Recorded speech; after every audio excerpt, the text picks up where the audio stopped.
আসসালামু আলাইকুম, সবাই কেমন আছেন? আশা করছি সবাই খুব ভালো আছেন। আলহামদুলিল্লাহ আমরাও ভালো আছি। তো রেডি হয়ে চলে যাচ্ছে আপার বাসায়, মানে আমার ননাসের বাসায়। অনেকক্ষণ ধরে কল দিতেছে যাওয়ার জন্য।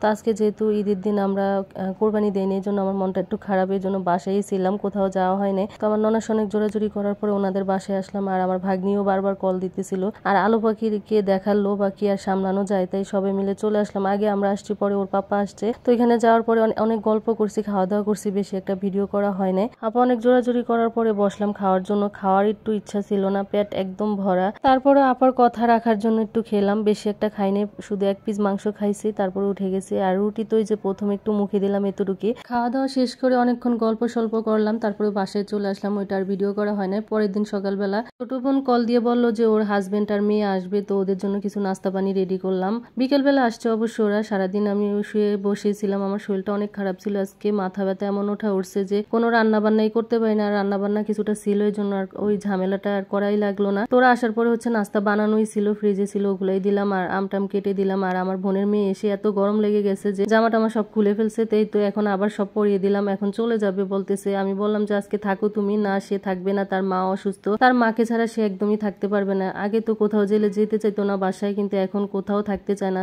তার মার প্রতি এত টান বেড়ে গেছে, সে কোথাও যে একদম থাকতে চায় না। তো এখানে ভাইয়াকে যে আমি একটু মাংস গরম করে দিলাম আর রুটি দিলাম। ভাইয়া তো কিছুই খাবে না, তারপর অনেক জোর করে দিলাম আর অল্প করে খেয়েছে। আর এখানে জোয়া পাখি আগে আগে রেডি হয়ে চিল্লাচিল্লি করতেছে, চলে যাবে, থাকবেই না কিছুতে। এই যে অনেক দুষ্টামি শিখছে সে, কিন্তু এখন তোর বড় বাবার সাথে দুষ্টামি করতেছে। আর ভাইয়া বলতেছে যে আমি আর খাবো না। এই তো রেডি হয়ে চলে যাচ্ছে এখন। এত খারাপ লাগতেছে। আর এই ভিডিওটা বড় করবো না, সবাই ভালো থাকবেন, সুস্থ থাকবেন, আল্লাহ হাফেজ।